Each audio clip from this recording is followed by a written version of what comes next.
सुप्रभात बच्चों, हिंदी की क्लास में आपका स्वागत है। तो बच्चों अपने कौन सा पाठ कर रहे थे? पाठ कर रहे थे 9th। पाठ का नाम क्या था? बर्तन और नसीरुद्दीन। ठीक है, डिस्कवरी बुक में करवा रही थी मैं आपको, करवा रही थी ना डिस्कवरी बुक में। और आज भी मैं फिर आपको डिस्कवरी बुक में करवा रही हूँ विराम चिन्ह। क्या करवा रही हूँ? विराम चिन्ह।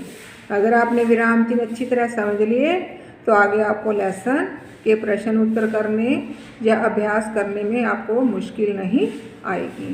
तो चलो बेटा शुरू करते हैं विराम चिन्ह। अवधारणा संबंध विराम चिन्ह। निम्नलिखित वाक्यों को ध्यानपूर्वक पढ़िए। ठीक है, ध्यानपूर्वक पढ़िए। ये देखो स्कूल बना हुआ है, विद्यालय। विद्यालय में बच्चा क्या है? स्कूल के अंदर जा रहा है। विद्यालय में आप लोगों को अपनी याद आ रही होगी कि हम भी कभी स्कूल जाते थे, है ना? मन कर रहा है ना आपका भी स्कूल में आने को। इस तरह ही ये देखो, ये बच्चा भी स्कूल के अंदर प्रवेश कर रहा है।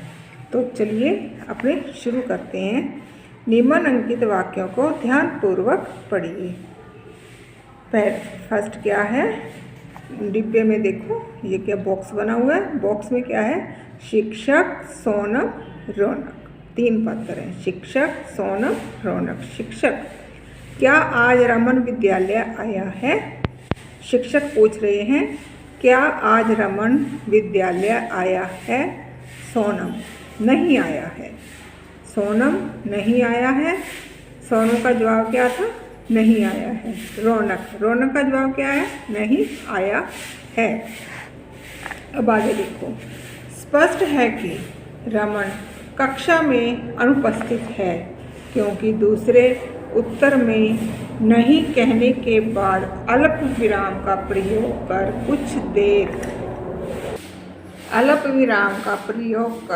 कुछ देर रुका गया है, जिससे स्पष्ट है कि रमन नहीं आया है।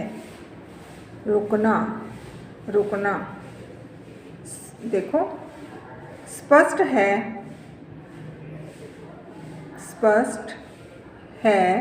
कि रमन कक्षा में अनुपस्थित है। अनुपस्थित का मतलब होता है गैर हाजिर, जिसका मतलब होता है नहीं आना। अनुपस्थित है। स्पष्ट है कि रमन कक्षा में अनुपस्थित है क्योंकि दूसरे उत्तर में नहीं कहने के बाद अल्प विराम का प्रयोग कर कुछ देर रुका गया है, जिससे स्पष्ट है कि रमन नहीं आया है। रुकना मतलब विराम, आराम लेना, जिससे वाक्य का सही भाव पाठक को समझ आ सके। पाठक पढ़ने वाला, ठीक है, जिससे वाक्य का सही भाव पाठक को समझ आ सके। विराम चिन्ह, ये है इसकी डेफिनेशन। हिंदी भाषा को लिखते समय स्थान विशेष पर रुकने के लिए प्रयोग किए जाते हैं। ये वाक्य को स्पष्टता व सुंदरता दोनों ही प्रदान करते हैं। हिंदी भाषा को लिखते समय स्थान विशेष पर रुकने के लिए प्रयोग किए जाते हैं। ये वाक्य को स्पष्टता व सुंदरता दोनों ही प्रदान करते हैं। अब आगे देखो, पिछली कक्षाओं में हम पूर्ण विराम, अर्ध विराम, अल्प विराम, प्रश्नसूचक, विस्मयबोधक, उद्धरण चिन्ह आदि विराम चिन्हों के बारे में जान चुके हैं। आइए पिछली कक्षाओं में पढ़े गए विराम चिन्हों को दोहराएं। देखो ये सभी विराम चिन्ह हैं और उनके नाम दे रखे हैं। ये आपको याद करने पड़ेंगे। अगर आपको ये याद है तो आपको विराम चिन्हों को लगाने में कोई प्रॉब्लम नहीं आएगी। फर्स्ट क्या है? अल्प विराम। अल्प विराम, इसमें क्या है? इसका चिन्ह कोमा बना हुआ है, कोमा है। अर्ध विराम, अर्ध विराम में डॉट्स के नीचे कोमा है। पूर्ण विराम, पूर्ण विराम का चिन्ह है ये लाइन सी, जिसको पूर्ण लाइन लगाते हैं, सेंटेंस खत्म होता है, उसको क्या बोलते हैं? पूर्ण विराम। विस्मयबोधक आदि, इसमें क्या है? ये है पूर्ण विराम, सही तो ये है पूर्ण विराम। इसमें वो देखो होता है हैरानी, इसमें होता है हैरानी पूर्वक। आगे क्या है प्रश्नवाचक। प्रश्नवाचक में क्वेश्चन मार्क लगाया जाता है, कोष्टक, बॉक्स, कोष्टक, उद्धरण चिन्ह, कोमे शुरू, कोमे बंद। ये तो थे आपके विराम चिन्ह के नाम। अब देखो फर्स्ट क्या है अल्प विराम। कहाँ लगता है अल्प विराम? देखो अल्प विराम का अर्थ है थोड़ा विराम या थोड़ा रुकना। लेखन में इसका प्रयोग संयुक्त शब्दों को अलग करने, वाक्य के भीतर आने वाले शब्दों को अलग करने आदि के लिए होता है। जैसे तेनालीरामन विदूषक, आगे कोमा लग गया, तेनालीरामन विदूषक, रुका है थोड़ा सा आराम लिया, तो क्या है हाजिर जवाब और वाक्पटु थे।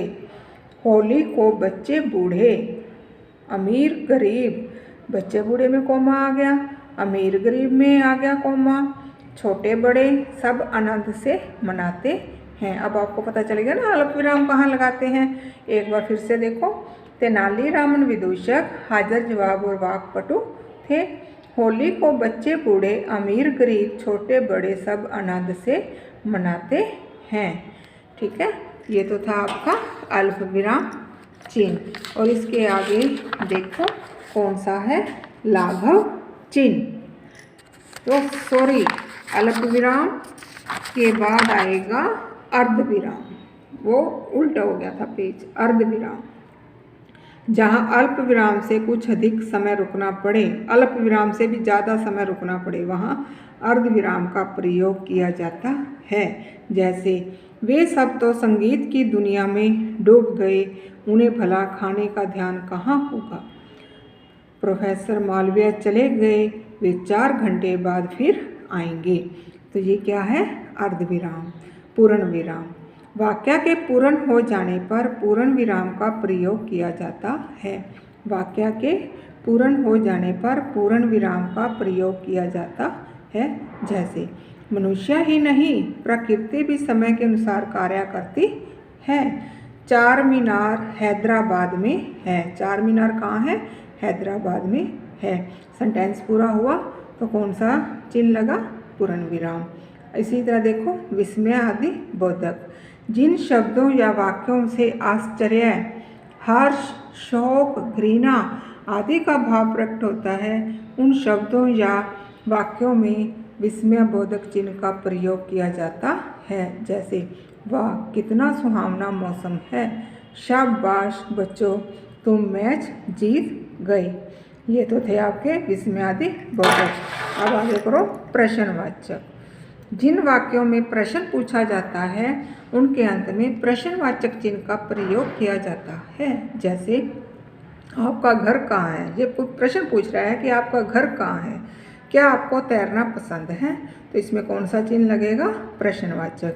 जहाँ पर प्रश्नवाचक प्रश्न पूछे जाते हैं वहाँ पर प्रश्नवाचक चिन्ह ही लगते हैं। आगे आ गया कोष्टक।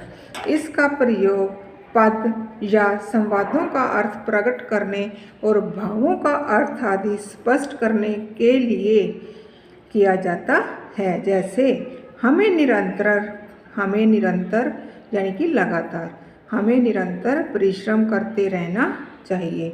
ईशान आज हम क्रिकेट नहीं फुटबॉल खेलेंगे। उद्धरण चिन्ह। इस प्रकार अब आगे आ गया आपका उद्धरण चिन्ह। जिस प्रकार बात कही गई है उसको उसी प्रकार प्रस्तुत करने पर उद्धरण चिन्ह का प्रयोग किया जाता है। जैसे मन्नू बोली हम सभी को इतिहास अवश्य पढ़ना चाहिए। उद्धरण चिन्ह के दो रूप हैं, इकहरा और दोहरा।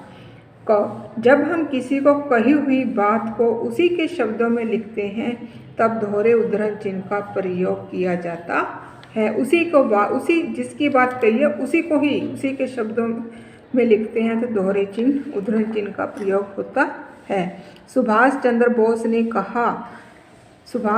बोस ने कहा तुम मुझे खून दो मैं तुम्हें आज़ादी दूंगा।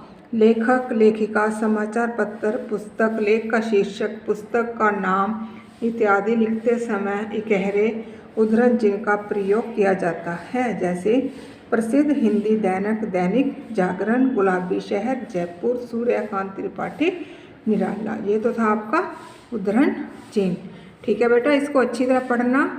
आपको अच्छी तरह पढ़ोगे तो ये आपको विराम चिन्ह भी आने लग जाएंगे। धन्यवाद।